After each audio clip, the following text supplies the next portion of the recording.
Yes, Kenya. Tamu sana, tamu sana, tamu sana, yes, tamu sana. Former presidential candidate in 2013, Abduba Dida, has finally added his voice to the ongoing succession politics. And in this case, he is aiming his arsenal at Kenya Kwanza Alliance of Ruto, Mudavadi, and Wetangula. And this is something that has also been captured by People Daily magazine.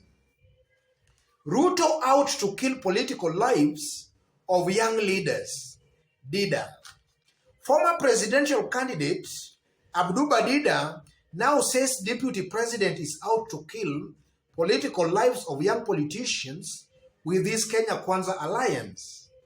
Dida said Nairobi Senator Johnson Sakaja and his Kakamega counterpart Cleophas Malala should learn from former Budalangi MP Baboon and Tourism Cabinet Secretary Najib Balala. So in this video, I want us to have a look at the truth, or rather where the truth actually lies in Abduba Dida's sentiments. Is it really true that William Ruto is killing political careers of young politicians, the likes of Malala and Sakaja? That's what I want us to find out right now in this video. If in case you've just bumped here for the very first time, kindly subscribe, give this video a like. Thank you, God bless you, God bless Kenya. To answer that question accurately, we must first of all see how Kenyans view old C. William Ruto. Upon seeing how Kenyans see William Ruto, we shall have just answered accurately to whether William Ruto actually is destroying the future of these politicians or not. In 2018, Synovate research firm did an opinion poll, and they asked Kenyans a very simple question. Who do you think is the most corrupt Kenyan alive? And Kenyans ranked William Ruto as the most corrupt Kenyan alive. He was followed secondly by Anne Waiguru at second position. And from where I sit, I believe things have not changed much. That perception might be still rife among Kenyans. That is one thing. And then secondly, if you look across the nation in Kenya, same for Rift Valley and some parts of the mountain, outside of Kalenjin Rift Valley and outside of the mountain, largely Kenyans view William Ruto as a corrupt leader, a person who is of questionable integrity and character.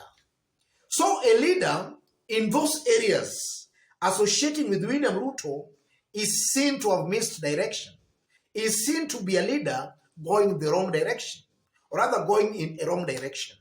That's a given fact. And by such a leader associating with William Ruto, previous results, or rather previous election, have shown that those leaders are always sent home. They always face the wrath of the masses. And one good example we have, and the leaders just indicated, that is Baboon. In 2017 elections, Baboon, even before 2017, Baboon was being seen as a very strong leader who could even inherit Raila's stronghold in Western.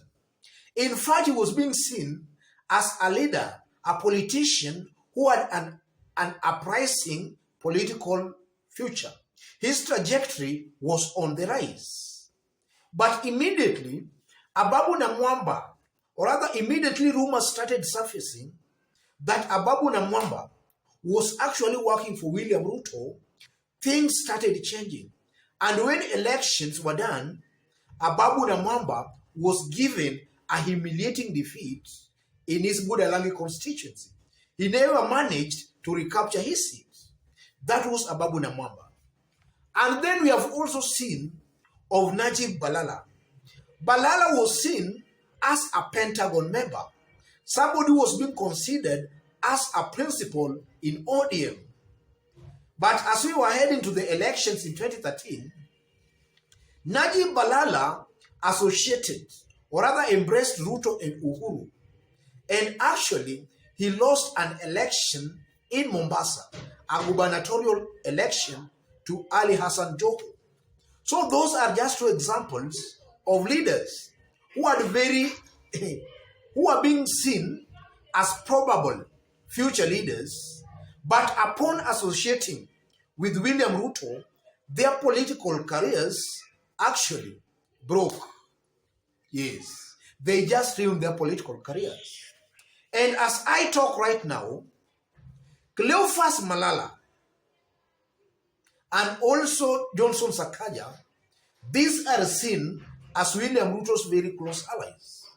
And in fact, it's being rumored that these two leaders, Sakaja and Malala, might be the ones, or rather, are the ones who influenced Musalia Mudavadi into joining William Ruto. And they did that because of their selfish interests. Sakaja wanted to be supported for gubernatorial seat in Nairobi by William Ruto, same to Sakaja in Kakamega. So, will these two politicians survive? Will Sakaja and Cleophas Malala survive? In my honest opinion, I tend to believe that their survival will largely depend on the way they have performed. For the time, in fact, all these are first-time senators. Sakaja is a first-time Nairobi senator, same to Cleophas Malala. So in my considered opinion, whether they will survive or not will largely depend on their performance, the way they have delivered to people in their counties. Sakaja will be judged purely based on how he has delivered for the time he has been a senator, same to Cleophas Malala. And on top of that, I strongly believe party affiliation will also play a factor, and also the strength of their opponents in those respective areas. If we start with Sakaja, Sakaja is angling for Nairobi gubernatorial seats. And from the past election results in the city, it's very clear that Sakaja might be going against the grain.